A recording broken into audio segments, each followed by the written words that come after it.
Hey guys, welcome to movie time with Karthik Surya. ഇന്ന് നമ്മൾ ആലപ്പുഴ ജിംഖാനയുടെ ഫസ്റ്റ് ഡേ ഫസ്റ്റ് ഷോ അതിന്റെ കാസ്റ്റിന്റെ കൂടെ ഇരുന്ന് കാണാനായിട്ട് വനിതാ വിനീത തിയേറ്ററിലോട്ട് പൊയ്ക്കൊണ്ടിരിക്കുകയാണ് ഗൈസ്. എന്നെ നസീറൊക്കെയാണ് വിളിച്ചത്. ഇത് എനിക്ക് ഒരു ജിമ്മിന്റെ ഒരു സെറ്റപ്പാണ് എന്ന് പറഞ്ഞാൽ മറ്റേ ബോക്സിംഗ് ജിം. അപ്പോൾ അതിനകത്ത് ആശാനായിട്ടാണ് ഇക്ക അഭിനയിക്കണത്. അപ്പോൾ ഇതിന്റെ പിള്ളേര് നസ്ലിനും സന്ദീപും ഒക്കെ നമ്മുടെ ബമ്പർച്ചിരി ഫ്ലോറിൽ വന്നപ്പോൾ അവരെല്ലാവരും എന്നെ വിളിച്ചിരുന്ന് ഇത് കാണാൻ ചെല്ലുവോ. എന്നിട്ട് ഇന്ന് നമ്മൾ ഇക്കയുടെയും അവരുടെ ഒക്കെ കൂടെ ആ പടം കാണാൻ പോവാണ്. ഓഹ് എടാ സന്ദീപേ, നീയും വരെയാണ് പ്രീമിയറിന്. നിനക്ക് ഇഷ്ടമാണ് ആ ജിമ്മും ഇടിയൊക്കെ? കോമഡി ഇഷ്ടമാണോ നിനക്ക്? അതെ, കഴിഞ്ഞ വർഷം ഉണ്ടല്ലോ, കഴിഞ്ഞ വർഷത്തെ എൻ്റെ ഏറ്റവും ഫേവറേറ്റ് മൂവി ഏതാണെന്ന് ചോദിക്കുകയാണെങ്കിൽ രണ്ടെണ്ണത്തിൽ ഞാൻ കുറച്ച് കൺഫ്യൂസ് ആണ്. ഒന്ന് ആവേശവും ഒന്ന് പ്രേമലു. 2024 എന്തോരം പടങ്ങൾ ഇറങ്ങിയെന്നറിയാമോ? അതിനകത്ത് എനിക്ക് ഈ രണ്ട് പടങ്ങളാണ് ഏറ്റവും ഇഷ്ടം. പ്രേമലുവിനോട് എനിക്കൊരു പ്രത്യേക അറ്റാച്ച്മെന്റ് ഉണ്ട് നസ്ലിന്റെ. കാരണം എന്താണെന്നറിയാമോ? എന്തോ അതൊരു ഒരു റോം കോം ഐറ്റമാണ്. എനിക്ക് അങ്ങനെയുള്ളതൊക്കെ ഭയങ്കര ഇഷ്ടമാണ്. ടീനേജ് റൊമാൻസ് പടങ്ങള് അതൊക്കെ കണ്ടുകൊണ്ടിരിക്കാൻ തന്നെ ഭയങ്കര ഒരു വൈബാണ്. അപ്പോൾ അങ്ങനെ ഒരു പടമായിരിക്കണേ എന്നുള്ളൊരു പ്രതീക്ഷയാണ്. കാരണം ഇക്ക ഇതിൽ അഭിനയിച്ചു തുടങ്ങിയ സമയത്ത്, ഇതിന്റെ ഷൂട്ടിംഗ് നടന്നുകൊണ്ടിരുന്ന സമയത്ത് ഇക്ക എൻ്റെ അടുത്ത് ചെറുതായിട്ട് ഇതിന്റെ ത്രെഡ് ഇങ്ങനെ പറഞ്ഞായിരുന്നു. ഇതാണ് ഒരു ഈ പിള്ളേരൊക്കെ +2 കഴിഞ്ഞിട്ട് ഈ ജിമ്മിൽ ഇക്കയുടെ അടുത്ത് ജോയിൻ ചെയ്യാൻ വരണം എന്നുള്ള രീതിയിൽ. അപ്പോൾ അന്ന് കേട്ടപ്പോഴേ എനിക്ക് എന്തോ ഭയങ്കരമായിട്ടൊരു കാണാൻ ആഗ്രഹം തോന്നിയ ഒരു സാധനമാണ്. അപ്പോൾ ഈ വർഷത്തെ ഒരു നല്ല പടം ആവാനായിട്ടുള്ള എല്ലാ സാധ്യതകളും ഇതിന്റെ ട്രെയിലറും ഇതിന്റെ പാട്ടുകളും കേട്ടപ്പോൾ എനിക്ക് തോന്നി. എന്തായാലും നമുക്ക് തിയേറ്ററിലോട്ട് പോവാം. വനിതാ വിനീത തിയേറ്ററാണ്. ഓൾമോസ്റ്റ് എല്ലാ അലമ്പുകളും നടക്കുന്ന ഒരു തിയേറ്റർ. നീ കാണാറുണ്ടോ അവിടുത്തെ അലമ്പുകളൊക്കെ? സോഷ്യൽ മീഡിയ വഴി കാണാറുണ്ട്. തിയേറ്ററിൽ ആദ്യമായിട്ടാണ് പോകുന്നത്. ആണ്, നല്ല തിയേറ്ററാ. തിയേറ്റർ ആക്ച്വലി നല്ലതാ. പക്ഷേ ഒരു വെറൈറ്റി ക്രൗഡാണ് അവിടെ പടം കാണാൻ വരുന്നത്. എന്തായാലും നമുക്ക് അങ്ങോട്ട് പോവാം ഗൈസ്, എന്നിട്ട് ബാക്കി പരിപാടികൾ. ഇതാണ് സുഹൃത്തുക്കളെ ഞാൻ പറഞ്ഞ ഇൻഫമസ് വനിതാ വിനീത തിയേറ്റർ. ഹലോ, ഇവിടുത്തെ ഒരു പ്രത്യേകതയാണ്, നമ്മൾ എങ്ങോട്ട് തിരിഞ്ഞാലും 2 ക്യാമറയെങ്കിലും നമ്മളെ മുഖത്തോട്ട് കാണും. നിങ്ങളെല്ലാം പടം കാണാൻ വന്നതല്ലേ? അല്ല, അവർ വീഡിയോ എടുക്കാൻ വന്നതാണ് ഗൈസ്. ഇതിന്റെ ഇടയിൽ കൂടെ നൈസായിട്ട് സ്കൂട്ടായി പോവാം, എസ്കേപ്പ് ആവട്ടെ.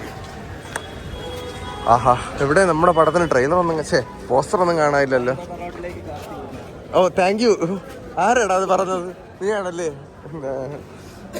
ബാക്കിയുള്ളവർ എടുക്കുന്ന കണക്കല്ലേ. എനിക്ക് എവരെയും കൂടെ എടുത്തിടാൻ പറ്റുന്ന ഒരു കാര്യം ഉള്ളത് കൊണ്ട് സെറ്റാണ്. നസീർക്ക് കിട്ടിയാലേ എനിക്ക് സീറ്റ് കിട്ടുള്ളൂ. നസീർക്ക് ഇവിടെ ഉണ്ടോ? നസീർക്ക അല്ല, നസീർക്ക് ഇവിടെ ആരാ ബോളുണ്ടാക്കണത്? നസീർക്ക് ആരെങ്കിലും കണ്ടോ? വന്നിട്ടില്ലല്ലേ? അപ്പൊ ഇക്ക അകത്ത് കയറിയിട്ടില്ല കേട്ടാ. എടാ നീയല്ലേടാ പറഞ്ഞ കയറി നോക്കാം. എന്റെ പൊന്നിക്ക വരാൻ പറ്റി. അന്ധകാരമാണെന്നറിയാം. പടം തുടങ്ങി, കണ്ടിട്ട് വരാം. ഫസ്റ്റ് ഹാഫ് കഴിഞ്ഞ ഇക്ക പൊളി ഇക്ക. അത് ഞാൻ കുറെ ചിരിച്ച് എന്ന് പറഞ്ഞാൽ ഏതൊക്കെ സമയത്ത് നമുക്കൊക്കെ എവിടെയൊക്കെ റിലേറ്റ് ചെയ്യുന്ന പല കാര്യങ്ങളുണ്ട് അതിനകത്ത്. പിന്നെ മൊത്തത്തില് ഫസ്റ്റ് ഹാഫ് പൊളിച്ച് കോമഡി ഉണ്ട്. പിന്നെ അതെ, സെക്കൻഡ് ഹാഫിനായിട്ട് നമ്മൾ വെയിറ്റ് ചെയ്തിരിക്കണം. കാരണം മുട്ട പപ്സ് ഉണ്ട് കിട്ടിയാട്ടാ. എല്ലാവർക്കും കൂടെ ചേർത്ത് വായിച്ചല്ലേ? സന്ദീപ് എങ്ങനെയുണ്ടോ പടം? അടിപൊളി പടം കേട്ടോ. സെറ്റ് അല്ലേ? ഫസ്റ്റ് ഞാൻ നാളെ പോയിട്ട് ബോക്സിംഗ് പഠിക്കാൻ പോവാം. നന്നായി. എടാ നല്ല രസമായിരുന്നു. ഞാൻ ഫസ്റ്റ് ഹാഫ് കണ്ട് പൊളിച്ചടിക്കും. എന്നാലും എന്റെ ഹൃദയം ചെറുതായിട്ടൊന്ന് തകർത്ത് കളഞ്ഞു. ഇക്ക ആ പറഞ്ഞ വാക്കുകളിൽ എനിക്ക് ഒരു 79% സാധനങ്ങൾ അറിഞ്ഞൂടാ. ഞാൻ ഇവിടെ നിൽക്കാനായിട്ട് ചോദിക്കണതൊക്കെ എന്താണെന്ന്. റഹ്മാനിക്കൊന്ന് കാണണം. ഇതൊക്കെ എവിടെ നിന്ന് പഠിച്ചു എന്നൊന്ന് ചോദിക്കണേക്ക. സെറ്റ് കേട്ടോ, ഫസ്റ്റ് ഹാഫ് പൊളിച്ച്. നമുക്ക് സെക്കൻഡ് ഹാഫ് കൂടെ തകർക്കണം. മുട്ട പപ്സ് വേണോ? വേണ്ടേ? ഓക്കെ. അതെ, പിന്നെ ഇതുകൊണ്ട് ചോദിച്ചതാണ്. എന്റെ മോനെ പടം കഴിഞ്ഞ് ഇറങ്ങി ഗൈസ്. പൊളിന്ന് പറഞ്ഞു കഴിഞ്ഞാ ഈ വർഷം ഇതുവരെ ഇറങ്ങിയതിൽ എന്റെ ഏറ്റവും ഫേവറേറ്റ് പടം, ഒരു സംശയവും വേണ്ട. ഇത് ഹിറ്റ് ആവാനായിട്ടുള്ള എല്ലാം ഞാൻ ഇതിനകത്ത് കാണുന്നുണ്ട് ഗൈസ്. ഈ സ്റ്റാർട്ടിങ് മുതൽ എൻഡിങ് വരെ ഞാൻ എൻഗേജ്ഡ് ആയിട്ടിരുന്ന് കണ്ട് പ്രതീക്ഷിച്ച് വന്നതിലും ഇത് പോയി പൊളിച്ചടാ. എങ്ങനെ ഉണ്ടായിരുന്നടാ? സൂപ്പർ പടം, അടിപൊളി പടം. പക്ഷെ ഇതില് പഞ്ചിങ്, അതില് ചെറുതെന്ന് പറഞ്ഞ ബ്രോയുടെ പഞ്ചിങ് കിടിലം പഞ്ചിങ്, ഒരു രക്ഷയില്ല. കാണണം ഗൈസ്, അത് കൊള്ളാം. ഇത് എന്തൊരു സന്തോഷം നല്ലൊരു പടം കണ്ടിറങ്ങി കഴിഞ്ഞപ്പോഴേ. കിടില എഡിറ്റിങ്, കിടിലം ക്യാമറ വർക്ക്, അതിൻ്റെ കൂടെ ചേരണം മ്യൂസിക്കും. കാരണം ഫൈറ്റ് സീക്വൻസ് ഒക്കെ ഉണ്ടല്ലോ. ഒന്നാമത് ഈ ഒരു സ്പോർട്സ് ഫിലിം ക്രിയേറ്റ് ചെയ്യാന്ന് പറഞ്ഞാലേ അതൊരു ഭീകരൻ ടാസ്ക് ആണ്.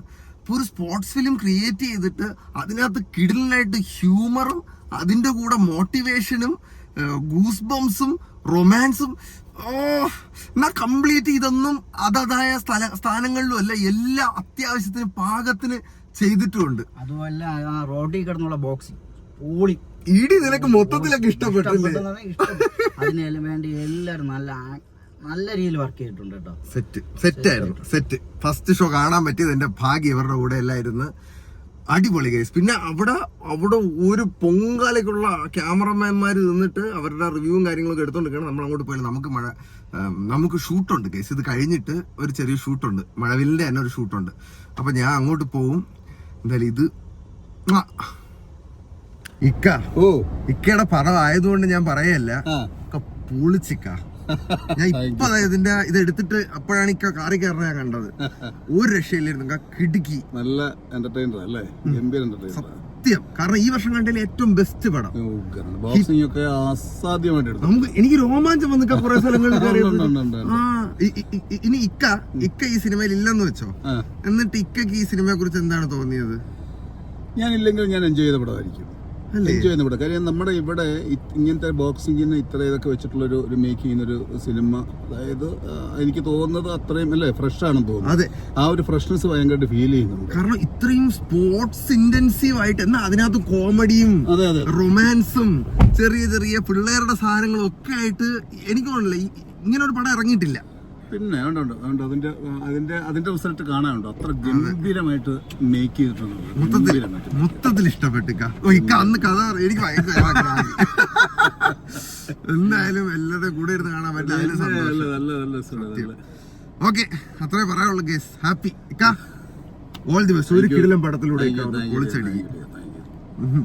എല്ലാരും വന്ന് കാണട്ടെ അല്ലേ? അതെ, എന്റെ ടേസ്റ്റ് ഇഷ്ടപ്പെടുന്നവർക്ക് ഇത് 100% ഇഷ്ടപ്പെടും, ഒരു സംശയം വേണ്ട. Bye bye guys. Alappuzha gymkhana. ഇത് ഞാൻ മറ്റേ ഒക്കെ പറഞ്ഞിട്ട് പ്രൊമോട്ട് ചെയ്യാൻ എനിക്ക് ഇഷ്ടപ്പെട്ടോണ്ട് ഞാൻ പറഞ്ഞതാണ്. കണ്ടവർ വേണേ താഴെ കമന്റിൽ പറ കൊള്ളാവോ ഇല്ലേ, അപ്പൊ നിങ്ങൾക്ക് മനസ്സിലാവുമല്ലോ. നമുക്ക് നോക്കാം.